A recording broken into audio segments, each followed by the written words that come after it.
Hey guys. Funniest thing happened a little while ago. Cops came knocking on my door. Yeah.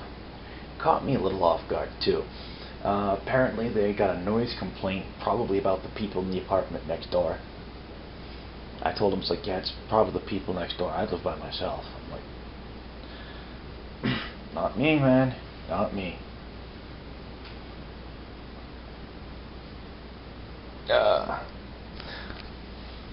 And I could hear them earlier when I was in the bathroom because that's the only place around in my apartment where the wall's really thin. Well, that and I suppose the closet, but I don't sit in the closet. Call me crazy on that one. Ooh, pardon. So anyways, artifacts and Scars of Mirrodin. This is the bulk of the set, really. Zero drops, you got the A Quarter Shield, which is alright, you know, it has its uses. Memnite, which is honestly, Memnite is probably the best zero casting cost creature ever printed. Seconded by Ornithopter, and then tied in third, I guess, for the, I think there were two different zero casting cost kobolds. Fraction Walker's ass. Shield Spears and all that. Shield Spears and all that bad though. But yeah, I mean, Memnite's pretty strong for a zero casting cost creature. It's a 1/1 for no mana with a crappy tribe. There's 3. Got 4 in a deck somewhere, I think. Yeah, I do. I got 2 Mox Opals. Not doing anything with them. Not sure what to do with them, but I've got them. Darksteel Axe, it's not bad. It's alright, it's pretty solid. The Spellbomb cycle, they're slightly different from the original Spellbomb cycle. The original Spellbomb cycle is I'm not even sure. The original Spellbomb cycle was a little bit more mana efficient, but in general, you usually got some, for the most part, effects of similar to maybe a little bit lower power level on some of these, though in some cases slightly higher. The original red Spellbomb was nice because it was like 2 damage to a creature or player, whereas the new red Spellbomb is meh. Flight Spellbomb gives a creature flying till end of turn. Most of the time, it's the one-shot flying isn't all that great. It's more useful for the card draw. Golden Urn. It's a life gain card. Nobody plays it. Horizon Spellbomb, arguably the best of the Spellbombs in the set. Playable in any color, really. 1 colors to play, 2 colors to tap, 2 colors to tap and sacrifice it to search your library for a basic land, reveal it, put it into your hand, shuffle. If you're not playing green, yeah, you're probably not getting a draw card off of it. But you don't play, you know, if you're not playing green, you're playing this. You're playing it to hunt up lands. You don't care about anything else on it. Card drawing off of it is just gravy, you know. Infiltration Lens. Whenever a equipped creature becomes blocked by a creature, you may draw 2 cards. That's kind of interesting. I don't know if I've ever really seen anyone play it much. It does give the equipped creature the little side effect of you really don't want to block me. Right up there with the Perilous Mirror. I've seen people talk about. Well, I'll get to Perilous Mirror in a couple minutes. Nihil Spellbomb. It's basically a Tormod's Crypt with optional card draw. You can't go. I mean, that'll host people in certain environments. Origin Spellbomb, make a 1/1 creature, maybe draw a card. No problems there. Panic Spellbomb, target creature can't block. Meh. Sylvok Lifestaff, that's a card I underestimated a lot for a while in drafts. because I really didn't care about. I mean, mostly I looked at it and I saw the life gain effect on it, but the power boost is really nice, and the life gain effect, when you have a lot of creatures that you're chomping with and whatnot, the life gain effect is actually not bad. But I don't think it's constructed worthy. Vector Rasp, 1/1, optional infect. It's nice having a creature where you don't necessarily have to give it infect. No, it can go either way on that. That's not bad. Bladed Pinions, in my opinion, is really, really good equipment. I'm not certain if I'd say it's constructed worthy outside of, like, say, Pauper or Peasant. But, yeah, equipped creature has flying and first strike. That's huge. It really is. Contagion Clasp. It's not bad. It's pretty solid. Great in draft. I'm not sure how much of a place it has in constructed. I suppose you could build around it. I guess I'm just sitting here looking at, like, the proliferate thing, and most of the time there's better ways to do it. The Cycle of Mir that provide mana, reprinted from the original Mirrodin block. They're all nice. They're all solid. You can't really complain. Culling Dais. It's interesting. I don't know if I like it. Yes, it is a card draw, but it requires you to sacrifice creatures. I suppose if you can, like, just sacrifice one creature to throw a charge counter on it, and then have a way to proliferate, or another way increase the number of charge counters without sacrificing stuff, it can be good. But I don't know. I suppose it's an abusable card, but I've never seen it done. Echo Circlet, equipped creature can block an additional creature. It's pretty ho-hum.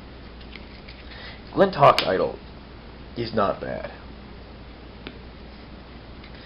You can make it into a 2/2 flyer. Like any artifact like any non-creature artifact that has the potential to turn into a creature, till end of turn, it's got some good things to say about it. Like, for example, it's pretty much immune to sorcery speed creature removal, unless you get goaded into activating it to use as a blocker. Goldmere, it's another one of the Monomere. Golem's Heart, it's a lucky charm for artifacts. Yeah, they're not good cards. Grind Clock is an interesting card. It's a milling card. They print milling cards every now and again. For the most part, very few of them are really good. I'm of the mindset that probably the best milling cards they've ever printed were Altar of Dementia and Chase Memory Adepter. I mean, Memory Adept by himself can, like, take you out pretty fast. Like, I play him, mill 10. Next turn, mill 10. Hey, guess what? Mill 10. I don't know. Ichor Claw Mirror is an annoying little pain in the buttocks. Most people are willing to take the one poison counter for getting hit by him rather than, like, throw something small in front of them and not trade. Getting +2/+2 till end of turn whenever it becomes blocked is pretty nice. And of course, it is fitting for an infect creature. His bonus only comes into play if he becomes blocked, not if he is blocking. Infect is not a defensive mechanic. It can be if you use it right, but it generally isn't. I think the best defensive infect card there is the, I believe it's the Blight Widow, the 2/4 reach for 2 colors and 2 green with infect. That's nice. But that's also not in this set. And it's not an artifact. Iron Mirror, Lead Mirror, Liquid Metal Coating, tap target permanent becomes an artifact in addition to its other types. There are a lot of tricks that revolve around Liquid Metal Coating. Do I only have 3? Yeah, I only have 3. So I'm saying there's a lot of tricks that revolve around it, like, that's an artifact till end of turn, shatter it. It deals with almost any permanent on the board, really. Takes out I mean, it's a simple little combo. Takes out lands, takes out planeswalkers, takes out enchantments, creatures, whatever.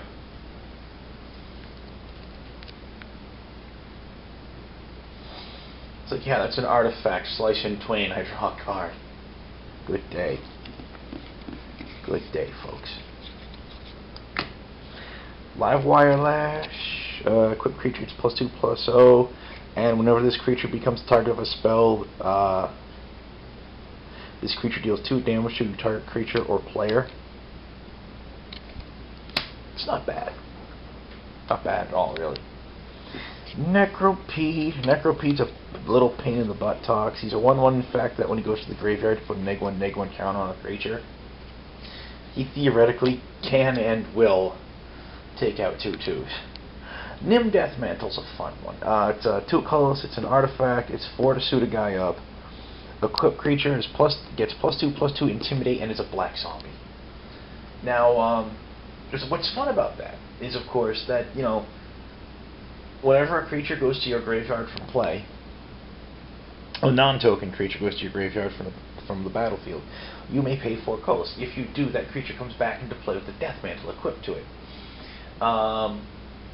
This is, of course, an old creature. I believe it's from Antiquity. It's called Suchi. It's a 4/4 artifact creature. I can't remember what its casting cost is. When it goes to the graveyard from play, you add 4 colors to your mana pool. Now, back in the days when there was mana burn, that was a drawback. That was a drawback. These days, hello. Hello. Suchi dies. I spend its mana on Nim Deathmantle to get it back. How we doing, folks? How we doing? I like the Deathmantle. I don't think I've ever used it outside of draft, though. I like it. But I don't know what I could possibly put it in right now, you know? Perilous Mirror, a lot of people consider its ability a removal ability. When it goes to the graveyard from play, it deals 2 damage to a creature or player. A lot of people say that's a removal ability. I don't classify that as a removal ability. I classify that as an evasion ability. Because, quite bluntly put, no one wants to block a Perilous Mirror. You just don't want to do it. Why would you want to do that? That's stupid. You know what I'm saying? Silver Mirror, once again, the Mana Mirror. Thrown a gap, tap and sack an artifact, proliferate. At the very worst, it's 2 colorless to proliferate. Trigon Amending. The Trigons are an interesting cycle. They're all effectively linked to a color.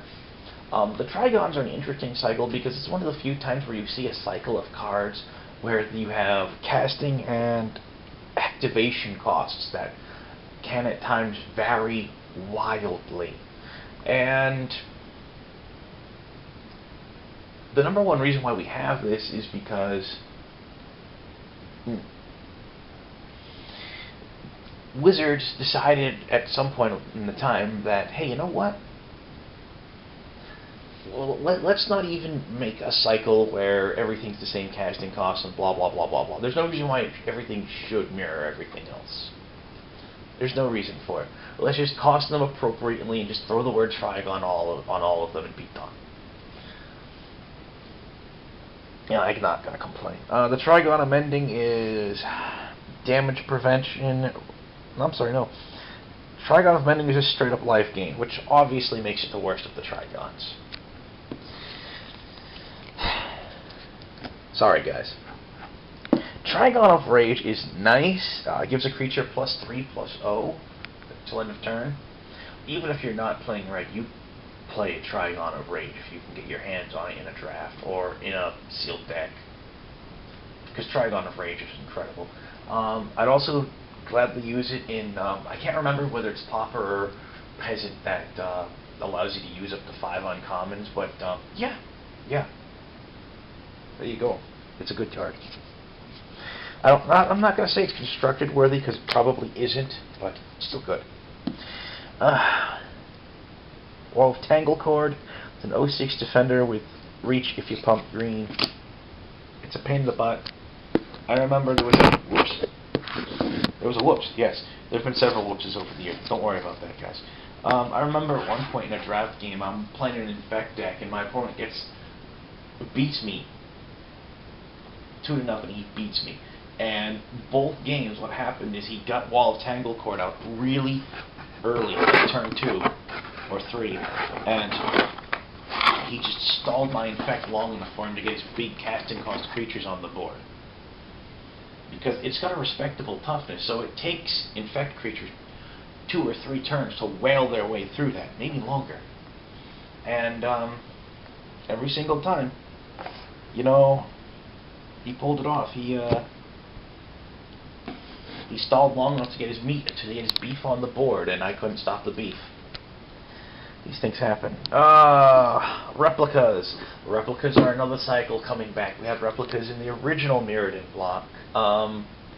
We had Goblin replica, and Elf replica, and Soldier replica, and I believe it was Nim replica, and I can't remember what the blue one was. It's not important. It's not important. But, yeah, you know, they're all modest-sized creatures, you know, 2/2s, 1/2s, 1/3s, whatever, with a sacrifice ability. The Orc replica prevents damage. You'll see the others in here. Barb Battle Gear is a good equipment. Gives equipped creature +1, -1. It's not bad. There are certain creatures you obviously don't put it on, but it's not bad at all. Dark Steel Mirror, probably the cheapest indestructible creature they've ever printed. It's a 0/1 indestructible. It'd be a heck of a lot better if it wasn't in a set with Infect. Because Infect just wrecks indestructibles. Mind you, of course, so does Wither, but story, day, another. Etched Champion, it's a 2/2 artifact creature. Gets protection from all colors if you control 3 or more artifacts. And of course he counts himself for those purposes, right? Golem Foundry, you know, I want to like Golem Foundry, I really do. But it just, I don't know, I've never been able to make it work. It's a 3-drop artifact. Whenever you cast an artifact spell, you may put a charge counter on it. Remove 3 charge counters for a 3/3 Golem artifact creature token. You know, Heavy Arbalist. Equipped creatures untap during its controller's untap. Equipped creature gets tapped for 2 damage to target creature or player. That goes really good in Infect decks, number 1. Number 2, it goes really good on the Soliton, which is a 5-drop artifact creature that you pump blue to untap. Yeah, Soliton Gunner is awesome. I don't think you're going to see much of this card in constructed play, at least not serious constructed play. Casual, I think it can still has the potential to be a fun card. Mimic Vat. This thing is a royal pain in the buttocks.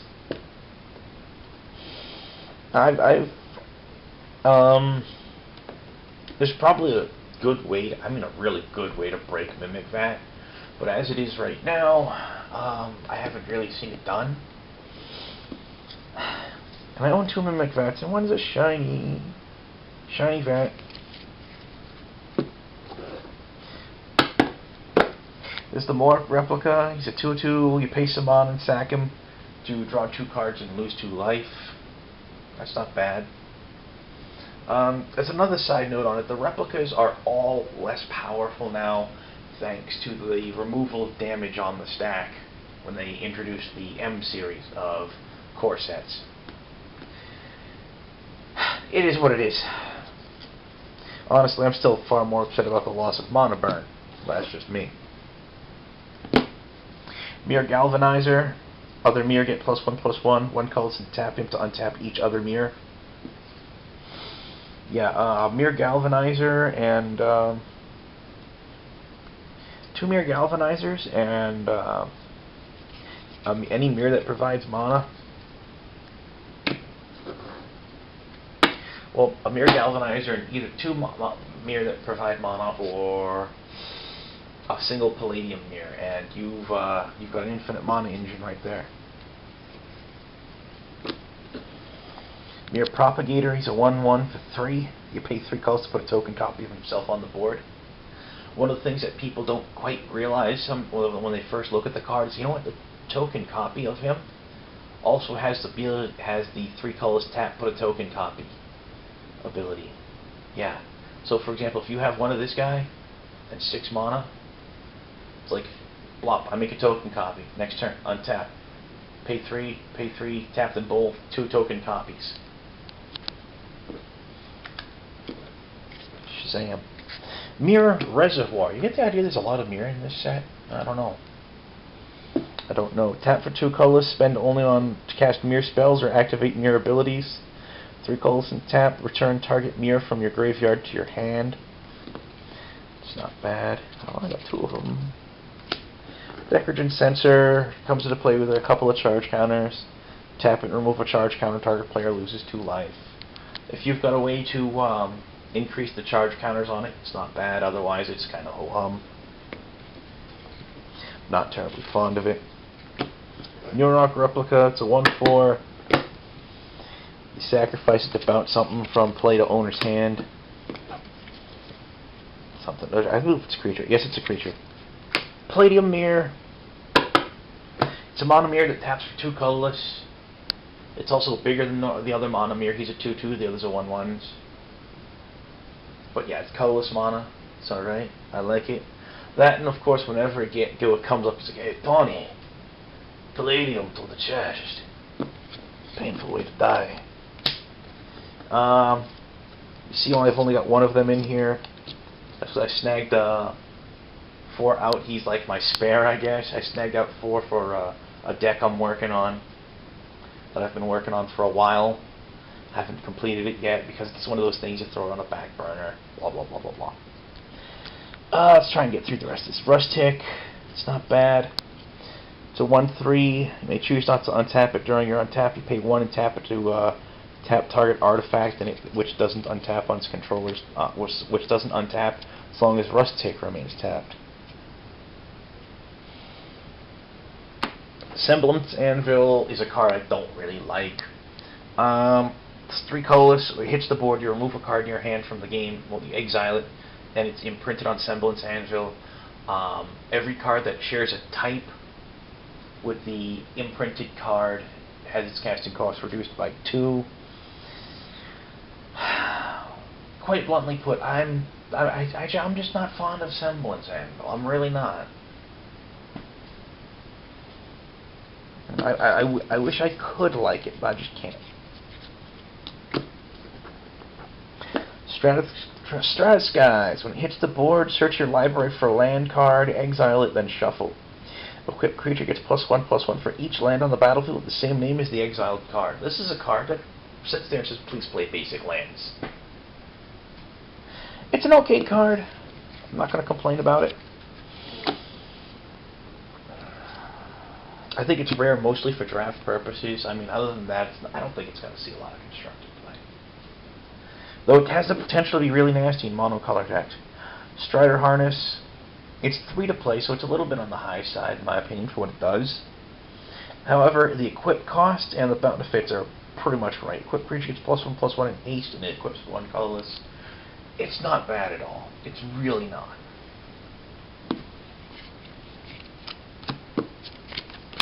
Sword of Body and Mind. What's not to like? The equipped creature gets +2/+2, pro green, pro blue. Whenever equipped creature deals damage to your opponent, you get a 2/2 wolf token, and your opponent takes his top 10 cards and throws them in his graveyard. 3 to play, 2 to equip. It's not bad at all. I've got 3 of them. I'm not doing anything with them right now. I should probably throw at least 1 into an EDH deck. I don't know. Sylvok Replica, I only own 3. Picked them. I think I picked a couple of these up in draft. I'm not sure. They're actually a lot harder to come by in draft than you might think, because it's a disenchant with legs. Or for those of you who joined the game later in its existence, it's a naturalize with legs. It's a good card. especially in this block. I mean, in another block, not so good. In this block, incredible. Tumble Magnet. This is a card that cheeses people off. And that's all I'm saying. Nah, it's a fun card. I like it, but I say that about a lot of cards. So, oh well. Volshock Replica. It's a 3/1 for 3. Pay colors in a red and sacrifice it for 3 target player. It's okay. Nothing really to write home about, but it's okay.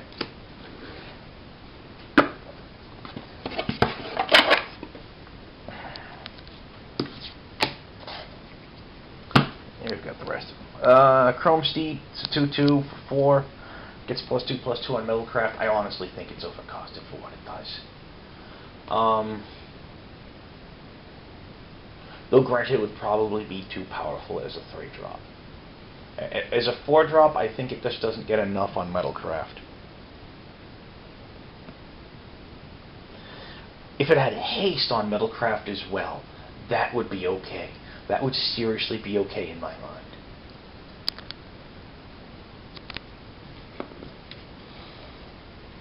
But don't. Corpse Cur, reasonably solid and annoying guy in Infect decks. It's a 2/2 Infect for 4 mana. When he hits the battlefield, return a target creature card with Infect from your graveyard to hand. Given how fragile most creatures with Infect are, he's kind of funky. He does stuff. Grafted Exoskeleton. This is a card that has cheesed off a lot of people on both sides of the board.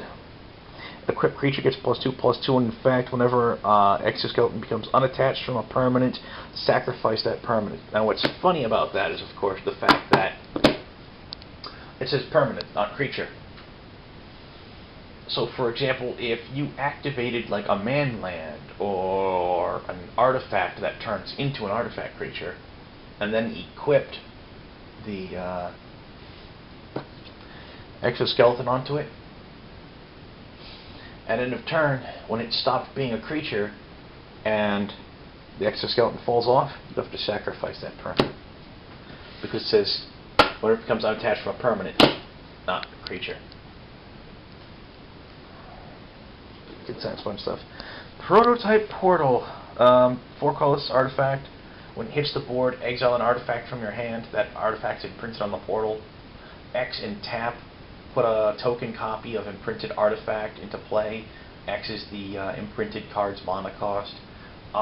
You can do all sorts of fun things with Prototype Portal. I mean, lots of fun things. Hey, you know, I imprint a Sword of Body and Mind on a Prototype Portal. Yes, I've done it. It's fun. I've seen people imprint, I can't think, Snapsail Glider, I think it is. It's a 2/2 artifact creature from Mirrodin Besiege that gets flying on Metalcraft. I've seen people imprint that to it. There are all sorts of fun things you can print on Prototype Portal. Like, say, Rusted Relic. Oh, print Rusted Relic on Prototype Portal. 4 and tap, there's a token copy of it. I've got that, I've got Prototype Portal. If I have one other artifact on the board, he's a 5/5. If not, oh well. Next turn, I make another Rusted Relic. If I didn't have it before, if I didn't have Metalcraft before, I got it now. Rusted Relic is an interesting card. It becomes a 5/5 Golem artifact creature as long as you control 3 or more artifacts. That's kind of interesting. The towers, they printed more towers. I only have one of them. They had a cycle of towers in the original Mirrodin block. For the most part, they weren't spectacular. I've got the Tower Calamities here. It's 4 colorless, 8 colorless, and tap it for 12 to target creature.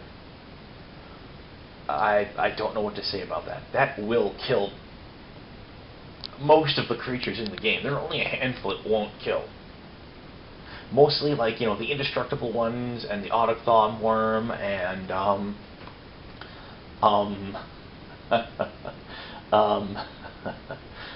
maybe a couple of obscure ones like Under the Right Conditions. That will not be enough to stop Miraxis of Keld or a Keldon Warlord or a Dundrone.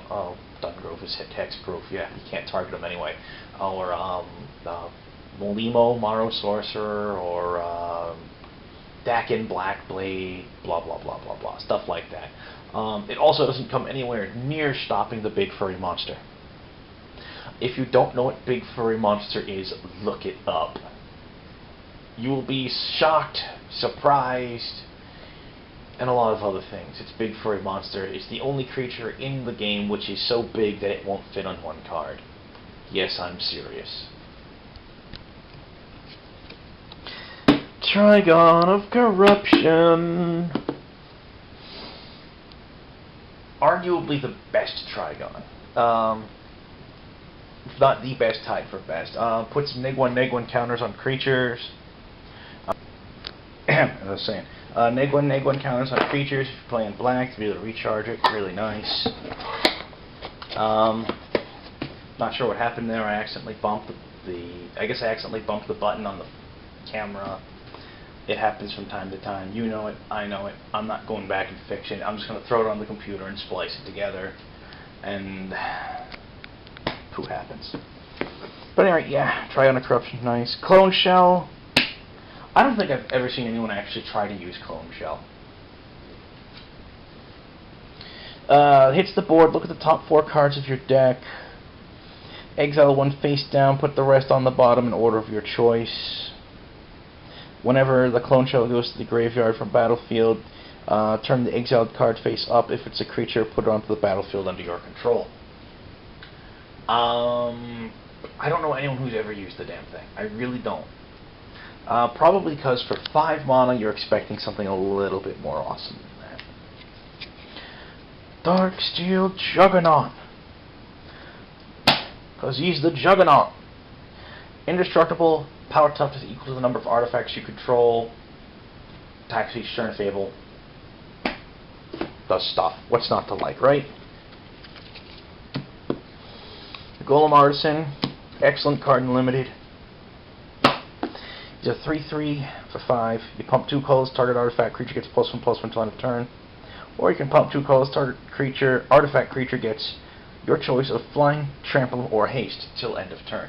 Why they printed that as different abilities on there, I'm not 100% sure. They could easily said 2 colors, target artifact creature gets your choice of flying, trample, haste, or +1/+1 until end of turn. I don't know why they broke that down to 2 different abilities. I don't know. I'd love to hear why. I'm not going to go on my way to find out, but I would like to hear it. Kuldotha Forge Master. He's a 3/5 for 5. Tap, sack 3 artifacts. Search your library for an artifact, put it into the battlefield, shuffle.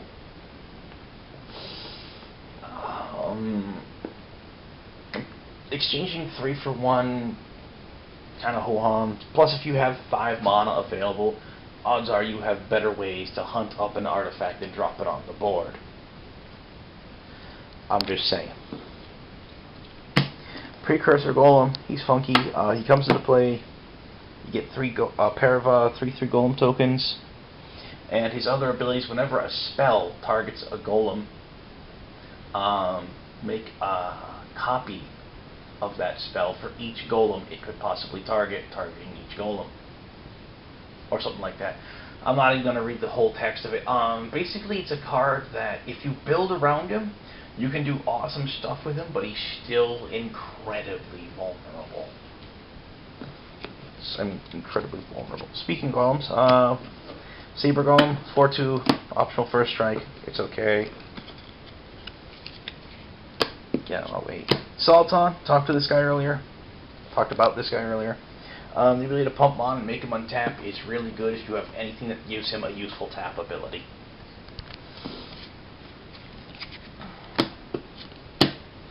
Trigon of Thought.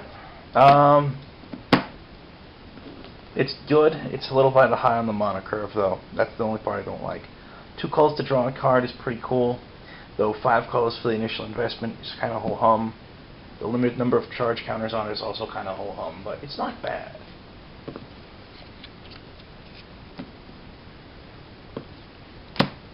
Did I pass the...